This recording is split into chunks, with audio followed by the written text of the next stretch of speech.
Bienvenidos. Hoy hablaremos sobre el hematoma extradural, conocido también como hematoma epidural.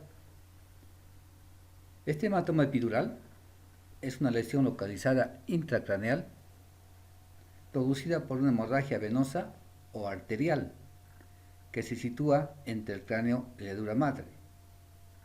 Complicación que puede ocurrir después de traumatismos cráneoencefálicos aparentemente banales.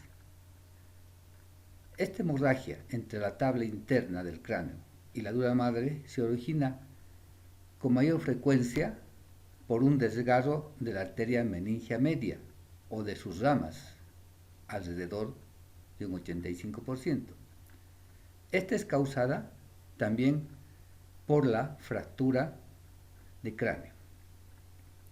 La localización de este hematoma es más frecuente, alrededor de un 60%, en la región temporal, cuyo epicentro está en el terio.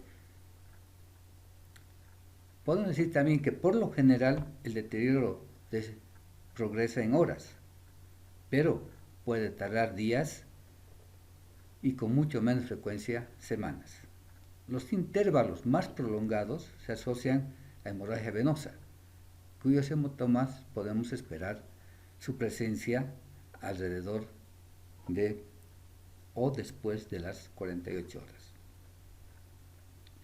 Bien, al producirse un traumatismo encefalocraneano con pérdida de conocimiento y, por ejemplo, caída en bicicleta, que este sería un mecanismo, donde seguramente el Glasgow es bajo, este se recuperará incluso la conciencia hasta un Glasgow de 15. Hacemos un paréntesis y describimos brevemente y recordamos la escala de coma de Glasgow, la cual se evalúa en 15 puntos. Es una escala cuantitativa donde tenemos un puntaje de 4 puntos en la apertura ocular, un puntaje de 5 puntos en la respuesta verbal y un puntaje de 6 puntos en la respuesta motora. Bien, como dijimos, después de haber perdido el conocimiento y haber recuperado este paciente en un traumatismo, como mencionamos, aparentemente banal, se produce lo que se conoce como el intervalo lúcido, ¿no? Este es descrito por Denny Brown y él menciona que consiste este intervalo lúcido, el cual es seguido de bradicardia y periodos breves de agitación y vómitos, ¿no? Esto sería una alarma. Al transcurrir el tiempo, y generalmente dentro de las 6 horas, puede producirse un deterioro neurológico que se evidencia por la caída de la escala de coma de Glasgow.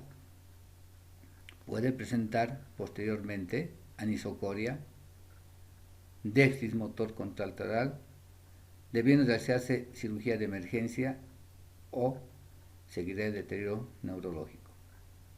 Bien, este deterioro neurológico también lo podemos evidenciar por la presencia primero de confusión, ¿no?, desorientación tiempo-espacio, somnolencia, el paciente solamente responde o abre los ojos al estímulo verbal, estupor, donde la respuesta de apertura ocular se consigue con estímulos vigorosos como es el estímulo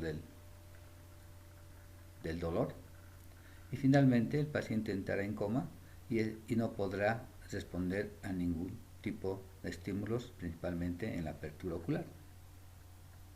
Bien, después de haber hablado de estos aspectos generales, ahora relataremos un caso clínico.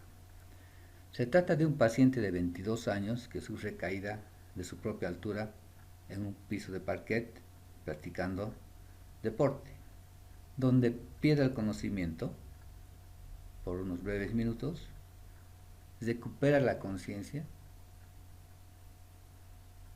Es llevado al hospital y a las 4 horas presenta afasia, o sea, problemas del lenguaje, ¿no es cierto?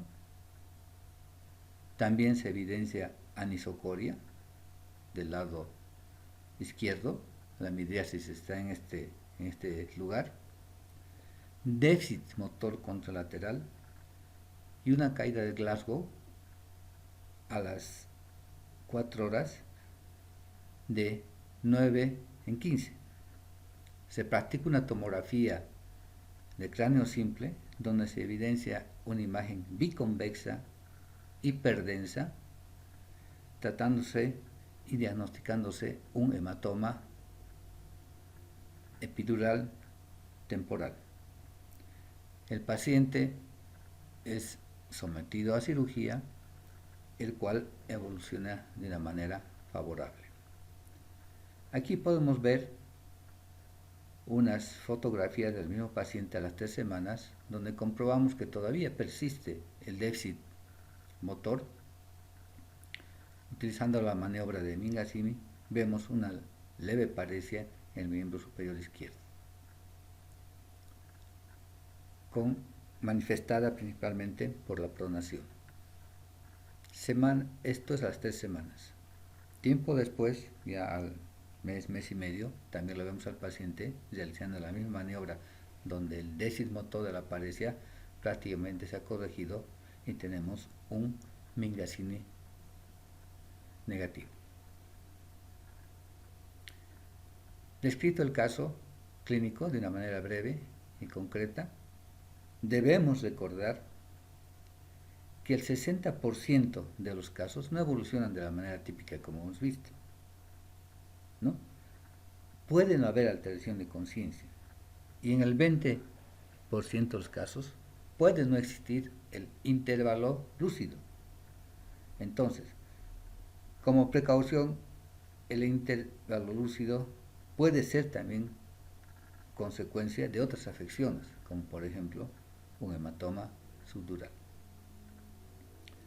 La identificación de esta clínica, o sea, ubicando lo que hemos mencionado, el mecanismo, ¿no? Traumatismos aparentemente banales, teniendo en cuenta el deterioro de nivel de conciencia y principalmente la escala de Glasgow, el deterioro, su identificación por la tomografía y su diagnóstico final nos llevan a una evacuación quirúrgica precoz, que es muy importante ya que puede dar lugar de forma brusca o tras un intervalo lúcido variable, como habíamos mencionado, a una compresión cerebral y herniación.